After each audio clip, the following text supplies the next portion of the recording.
All opinions and views expressed by the speakers are not representative of views and opinions of RBC Dominion Securities, Inc. All information and opinions provided in this video are in good faith, but without legal responsibility.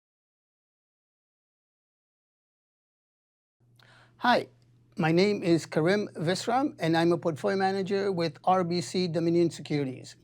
Today is June 25th, and welcome to another episode of Deeper Dive, where we explore some of my key investment principles that can help you become a more disciplined and informed investor. Today, we are focusing on a simple yet powerful principle or rule: periodic rebalancing.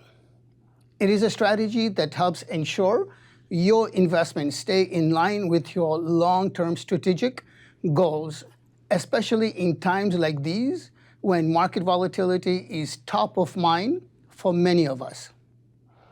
I am thrilled today to have a special guest with me, Nguyen Dang, who is a portfolio advisor for multi-asset strategies here at RBC.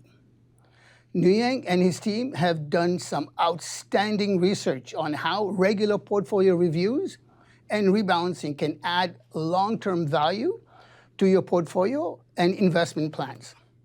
Welcome, Nguyen. Thank you for having me. To kick things off, can you tell us a little bit about what your team did, the research they did, and why rebalancing is so important? Of course. I'll just jump right to the chase. Fundamentally, portfolio rebalancing is a risk management tool. Let's take a step back for a moment, though. If you think about our investment portfolios, asset allocation, which is the proportion of a portfolio invested in various asset classes like stocks or bonds, that's really the driving force behind your long-term investment returns and risk. And the breakdown of your asset allocation is what sets the foundational strategy for our portfolios and helps provide investors with an expectation of portfolio returns and volatility that they are likely to experience over the long run. Now, a classic example I like to give is of a balanced 60-40 portfolio that's comprised of 60% stocks and 40% bonds, or 40% fixed income. Many people are familiar with this type of asset allocation. Probably more suitable for a more conservative client than one that might have a higher risk tolerance. Now, the discipline of portfolio rebalancing comes in to help maintain those strategic weights over time, so 60-40 in this example, and ultimately helps to maintain the intended asset mix and expected risk and return characteristics.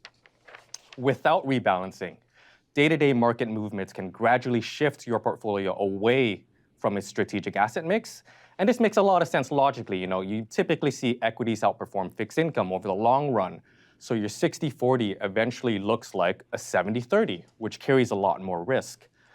And it's this drift from your target allocations that could potentially expose investors to unintended levels of risk and volatility that they might not otherwise have been prepared for or willing to endure.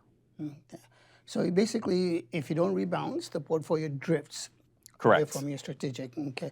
What has your research shown on the impact to one's portfolio if someone doesn't rebalance or doesn't review their asset mix? What's the impact to the portfolio? Yeah, it's a good question, and the empirical evidence we looked at showed us that the lack of a rebalancing discipline can start to show up in your risk-return characteristics. Or put simply, the performance behavior of your portfolio.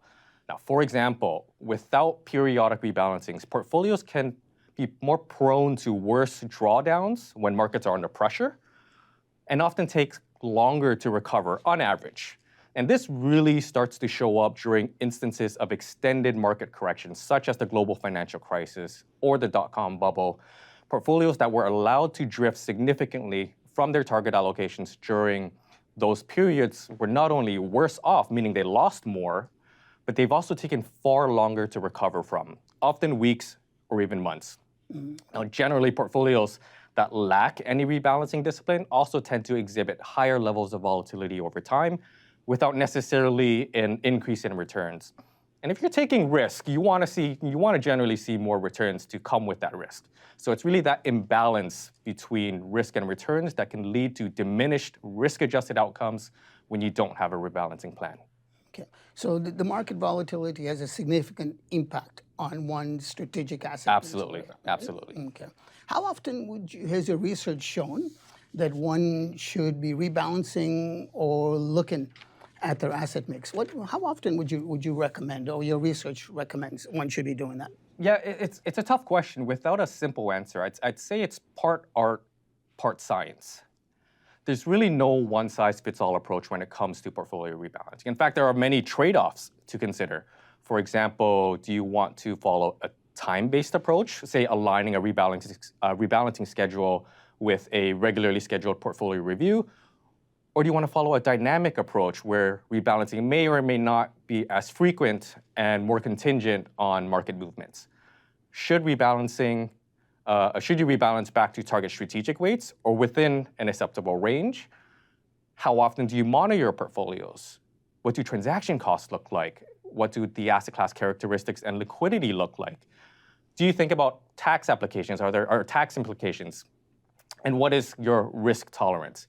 It's a pretty long checklist, and all of these need to be considered. Put plainly, an optimal strategy for portfolio rebalancing is really dependent on your understanding of these trade-offs and how they might apply differently to a particular portfolio or a particular individual. So we actually recommend that portfolios be evaluated for rebalancing at least once a year. And more frequent evaluations would be appropriate where markets are more volatile, since asset allocations can deviate more quickly from their target ranges.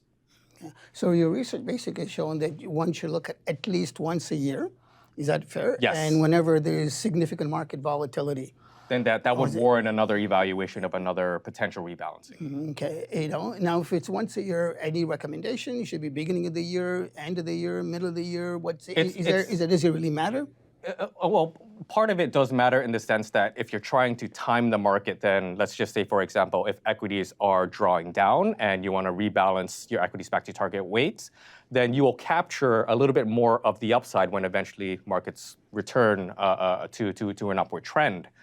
But at the end of the day, you and I, Karim, know this, that it's incredibly difficult to time the market. And the probability of doing so successfully, repeatedly over multiple years is incredibly low. So it's really the discipline of rebalancing, whether that's once a year, twice a year, or maybe contingent on market movements. It's the discipline of rebalancing that matters more. Okay. So at least once a year and anytime there's significant market volatility. Correct. Okay. So Nguyen, your team has done significant research in this space. What difference in performance have you witnessed or risk, or volatility portfolio for someone who does rebalance at least once a year or whenever the market, or one who does not rebalance at all? What differences has your research shown? It's a great question, and I'll touch on performance first. Over the long term, performance, there's not that big of a difference. Period by period, year by year, if you rebalance at the right time, you might see a marginal increase in performance, or you might see a marginal decrease in performance. So on net, over the long run, there's actually not a big difference in performance, at least in our studies. Mm-hmm. What is more consistent is the levels of volatility, so your variability of returns. Our research has shown that if you execute a rebalancing plan, say once a year or twice a year, then your volatility of your portfolio is actually marginally reduced or meaningfully reduced. Okay. So the major difference, whether you rebalance or don't rebalance, is the volatility of your portfolio. Correct. The swings that you see. The swings that you see. In this, absolutely. Right? And, that's what you're basically managing by doing rebalancing. Basically, when you're doing rebalancing, you basically, in a way, selling your winners and buying your losers in a way. Correct. Right? If you still like this song, right? So you basically, that's what you're doing. Right. Okay. Well, thank you, Nguyen. Really appreciate your and your team's research. Before we wrap up, any last key takeaway that you want to share with our audience on what your research shows and what your advice would be for our audiences, what they should do? Any last key takeaways? Absolutely, and I think this is the punchline. Over the long term, the practice of portfolio rebalancing, executed thoughtfully and with discipline, is what matters the most, and should benefit investors by helping them maintain their desired risk and return characteristics, and importantly, have that be consistent with their intended risk profile. Okay. So it doesn't matter whether once a year or twice a year or whatever, as far as you're consistent, Correct. right? And you stick to it. Stick to the plan. Stick to the plan. Have a disciplined process in place, and you execute that thoughtfully. That's what matters to me. And don't let emotions impact. Correct. When Very you important. rebalance, Don't let whatever, emotions right? impact you. Right. Exactly. In investment, the worst thing you can do is let emotions drive your action. Bingo. Is that a fair key takeaway? Yes. And make sure you stick with whatever the plan is, once or twice a year, whatever. Make sure you stick your plan, and go with that plan. Yes. Correct? Correct. Okay. Thank you, Nguyen, for such great insights into your research, and thank you for joining me today. I hope you all found this conversation helpful and informative. If you are working with a portfolio manager like myself, chances are this kind of rebalancing is already being managed behind the scenes for you. Still, it is always worth checking in with your advisor to make sure it is being done. If you would like to learn how my team and myself apply these principles in all the portfolio we manage, I would love to connect with you. You can reach my office at 416-956-8888 to schedule a time to chat. Thank you again, Nguyen. Thank you for having me. And thank you all for watching. Do not forget to subscribe and hit that bell so you will not miss any future episodes. Thank you for watching.